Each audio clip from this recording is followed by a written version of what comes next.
Hi guys, ito na nga pala yung galing ako sa police station. So ayan, kumain ako sa Jollibee. Guys, welcome to my vlog, Mix Chinita Mix Vlog. Mahina na yung boses ko guys kasi nandito ako sa Jollibee guys. Iba nga guys, na-scam ako. So ayan, kumain ako ng Jollibee. See? Tapos ko na lahat-lahat guys. Nakapag-report na ako sa bangko. Tinuruan na ako ng aming dito sa PNB. So okay na siya guys. So ngayon guys, galing ako sa police station. So yung police station ay dito yan dito tapat nito. Tapat ng Jollibee. So ayan, natapos ko na yung aking ang Jollibee na lang ako. So kain tayo guys. So yun guys, nawala na yung nawala na yung pangamba ko. Makakatulog na ako nito. Hindi ako nakakatulog masyado guys. Kasi alam niyo ba guys, iniisip ko yung ko ba. Kasi guys, pag nakuha yung identity mo, pwede kasi nilang gamitin yun sa kukuha sila ng mga mobile. So, baka mamaya pag umuwi ako ng Pilipinas, hindi ako mahuli pa ako. Dahil may utang ako. So, yun, ang iniisip ko guys. Yung pera guys, konti lang naman yung nakuha. At least, buti na lang talaga guys. Ang bait talaga ni Lord. Pati yung CPR ko, paso. Diba? Kasi hindi nila magagamit kasi paso. Diba guys? Tapos yung pera ko sa bangko, nakuha ko na guys. Nagastos ko na. Buti na lang, kinuha ko yun. Kung hindi ko nagkataon pala guys, na gano'n, ganun pala yung mga scammer guys. Ang bilis lang guys, 5 minutes lang guys, nakuha agad yung pera. Pakistani yung kumuha guys. Binili nila dun sa Food Panda yung pera ko. Awan ko kung anong binili na dun. Okay na lang yun, at least nakatulong tayo kung ano naman yung binili nila dun. Pagkain na yun. So yun. Pero guys, ang kinatatakutan ko kasi yung yung CPR ko, yung identity ko, kasi baka gamitin nila sa utang, kukuha sila ng mga mobile, diba? So yun. Kain tayo guys. Napakain tuloy ako ng Jollibee. So diba? Ang tagal kong hindi nakakain ng Jollibee. Tapos guys, super init sa labas. Kaya yun. Sarap ng Jollibee. Super init sa labas guys. Jollibee dito sa Bahrain to guys. Dito sa Pinas. Nandito po ako sa Bahrain.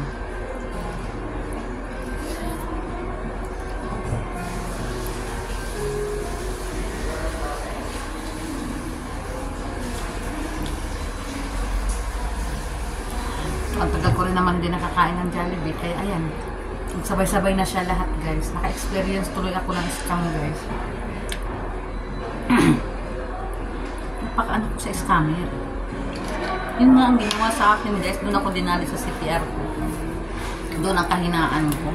Tapos pag webcam pa niya, nakasuot pa siya ng pulsa. Galing-galing nila guys, no? Wala naman sa camera talaga. Ayan tuloy.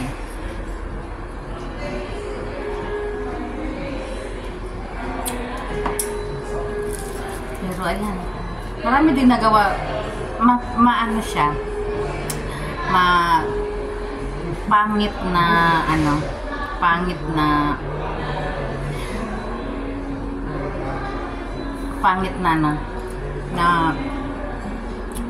maganda. May nangyaring pangit, may nangyaring maganda. Kasi, ang pangit, yung na-scam ako, kanan ako ng pera. Tapos,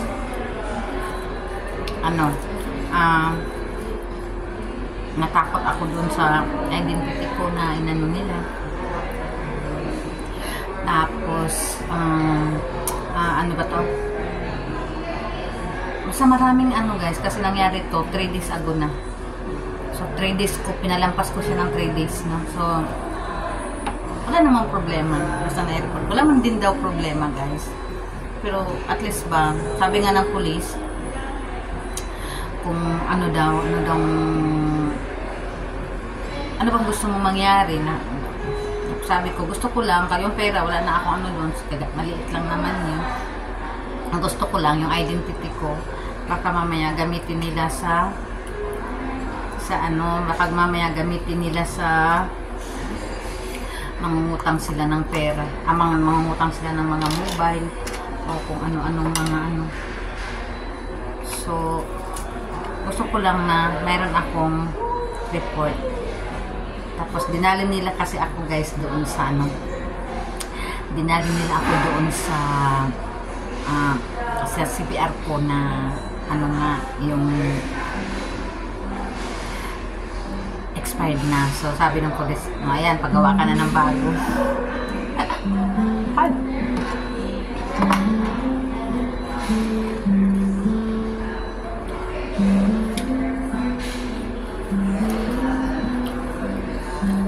Sarap ng gravy. Alam mo ba ang sarap lang sa Jollibee? Gravy.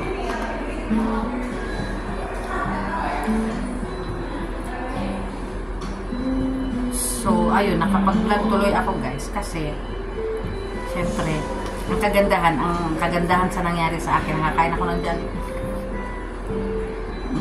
Walang kabalak-balak. Paglabas ko doon, super init talaga guys. Pula talaga yung pisngi ko guys. Buti na lang nagmask ako. Tapos ayun, pagdating ko sa sobrang init, nakita ko itong Jollibee.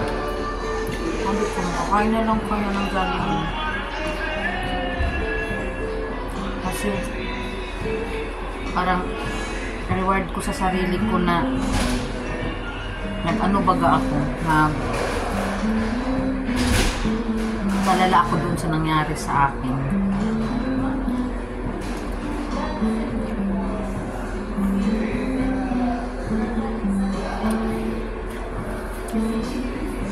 Hindi ko sana hindi ko sana i-content kaso lang need natin mag-content. So, sabihin ko na lang yung nangyari sa akin.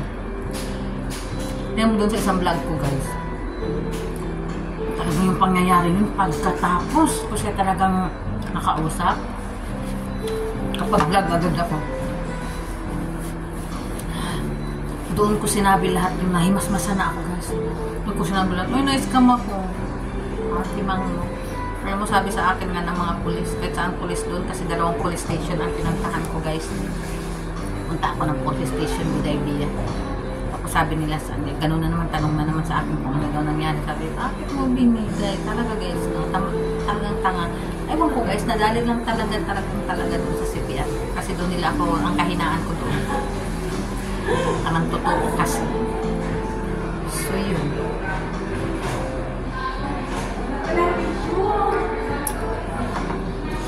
Alam mo guys, kaya ako nakapagkwento kasi solo ako ngayon. Solo lang din ako pumunta guys. Kahit anong init, gutom na gutom ako guys, hindi ako kumain. Nung pangyayari nyo na, nasa akin pa, hindi ko pa nasolve yung problema ko. Hindi ako nagugutom. Ngayon guys, nagutom ako. Ang sakit ng ulo ko tuloy. Nagutom ako bigla.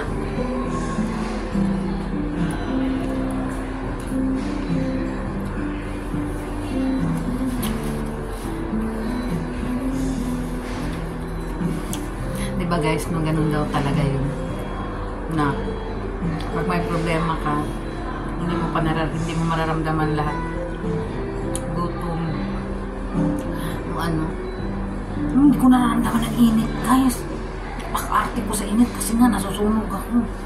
Super init naman talaga dito guys, para ka talagang nilitsyon nasa pugon. Hindi ko inda guys dahil nga doon sa problema ko. So ngayon, nung natapos, ayan, nagutom na ako, nakaramdam na ako ng init. Diba no? So, na-share ko lang sa inyo guys na dapat talaga guys, huwag talagang makipag-usap dyan sa mga ganun. Na pag alam nyo namang din yung kilala. Ako kasi guys, kaya naman ako nadali. Ginamit nila kasi ang kahinaan ko. Totoo naman ang sinabi nila. So, talagang nagsisearch talaga pala yan sila guys. totoo ang sinabi nila na ano daw yung dinali agad. Ba't ang CPR mo? Gano'n na agad. Eh, tapos ang logo pa nila, logo pa dito, Bahrain. Tapos, nakasuot pa siya, nag-webcam kami, nakasuot pa siya ng nag-webcam siya, hindi ko pinakita, ginanon ko. Tinignan ko lang siya. Tapos, ginanon ko yung camera. Tapos, ilagay mo yung camera sa mukha mo. Ay! Pagkatapos nun, kahit anong sabihin niya sa akin, guys, sunod-sunuran na ako. Sabi niya, nasaan yung CPR mo? Kuha ko CPR, patlagay mo sa camera. Ginalagay sa camera, front, back. Saan yung bangko, anong mga bangkong ginamit mo dito? Ganun, guys, sunod-sunuran ako. Tapos nung nalaman nila, guys, tinignan nila, nung nalaman nila na na walang pera, pinatayan na ako ng mobile. Tapos 5 minutes lang, kinuha na nila yung pera. Diba kung malaking pera yung sa maraming pera dyan, mag-ingat-ingat kayo. Kasi 5 minutes lang, tangkal agad yung pera nyo lahat. Ginoo ko.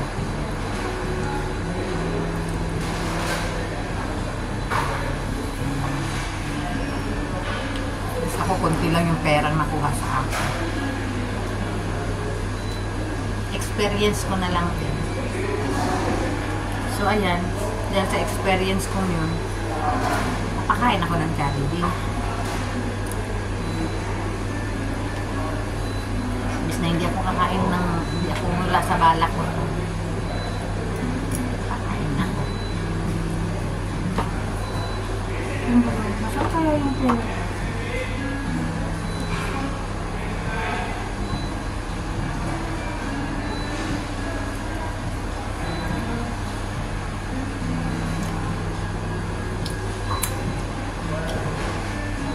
Guys, masarap din naman yung dito.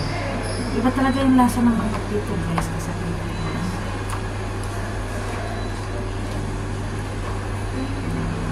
iba yung Jollibee dito.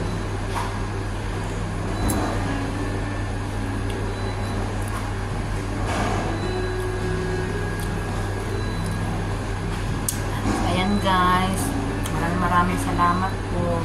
Sa mga hindi po ako nakasubscribe sa channel ko, paki-subscribe po. Welcome, mega love shout out sa mga sa grupo ko po. Sa Solid Spicy. Solid Spicy. Solid Spicy. Ayan. Thank you po sa lahat. Bye-bye po guys. Thank you, thank you. Thank you po sa lahat at sa mga admin po at sa kay Sir Sunny. Thank you, thank you. Thank you po sa lahat ng ng mga kagrupo ko. Mega love shout out. At saka po mag-ingat po tayong lahat. Katulad sa may mga pera po. Hindi lang po to dito sa amin, sa lahat po to, sa buong mundo po to, maraming scammer. Kaya ingat-ingat lang po tayo. Bye!